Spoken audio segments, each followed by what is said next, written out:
দুইটা ট্রফি, এখন দুইটা নিয়ে আমরা ইনশাল্লাহ বরিশাল যাব লঞ্চে করে। লাস্ট মোমেন্টে যেহেতু আমরা আগে একবার এক রানে হেরে গেছি, ওই জন্য ওই ভয়টা ছিল যে এবারও যদি ওরকম হয়ে যায়। যে আমি এই যে ফিল্ডটায় পুরো যে দৌড়টা দিলাম, এটা experience of a life time. But এই যে জিতে গেছি, এখনো মনে হচ্ছে যে জিতে গেছি। দুজন মিলে খুব নাচানাচি করছিলেন আসলে, মানে ওই মুহূর্তটা কেমন ছিল যখন লাস্ট রানটা হলো? আসলে অনেক সারিয়াল ছিল। আই নেভার ইমাজিন যে আমি এই যে ফিল্ডটায় পুরো যে দৌড়টা দিলাম, এটা experience of a life time.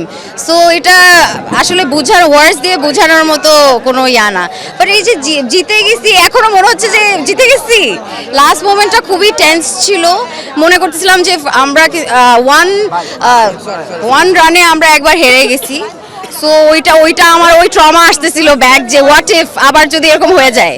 But না, উই গট ইট। দুইটা ট্রফি, এখন দুইটা নিয়ে আমরা ইনশাল্লাহ বরিশাল যাব লঞ্চে করে। এখন সেলিব্রেশনটা কেমন হবে? সেলিব্রেশনটা আমরা চাচ্ছি বরিশালে কাপটা নিয়ে যেতে, বাট এখন তো অনেক ইয়া আসছে, এখানে অনেক কমপ্লিকেশনস আসছে। সো আমি একদম বলতে পারবো না যে কখন নিতে পারবো বা কি, বাট হোপফুলি আমরা নিয়ে যাব, এইটাই আমাদের ইচ্ছা। এটা খুব ওভারওয়েলমিং একটা ফিলিং, মানে অনেক মিক্সড ফিলিং যে কখন কি হয়ে যায়। মানে অনেক টাইটাই একটা ম্যাচ ছিল, বাট আমরা অনেক ভালোভাবে জিতছি। চট্টগ্রামে অনেক ভালোভাবে খেলছে, ওরা অনেক ভালো টিম, আমরাও ভালো টিম। একটা ভালো ম্যাচ হয়েছে, সবাই ভালোভাবে জিতছে।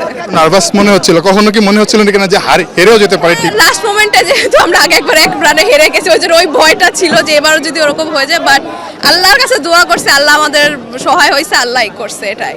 এখন এটা সেলিব্রেটটা আসলে কিভাবে করার ইচ্ছা? সেলিব্রেট আমরা ইনশাল্লাহ ট্রাই করব লঞ্চে করে কাপ নিয়ে যাওয়ার। এখন যদি না যেতে পারি, সবার কাছে অনেক সরি থাকবো, কারণ লাস্ট টাইম আমরা নিয়ে যেতে পারিনি। বাট এবার ইনশাল্লাহ ট্রাই করব। এবার তো দুইটা ট্রফি নিয়ে যাওয়ার একটা সুযোগ। ইনশাল্লাহ আমরা দুটো ট্রফি নিয়ে যাবো যদি যেতে পারি। কবে যাওয়ার ইচ্ছে? কবে এটা আসলে সিকিউরিটির জিনিস আছে, ওখান থেকে পারমিশন পেতে হয়, তো এটা অনেক কিছু, এটা আমরা বলতে পারবো না এখন।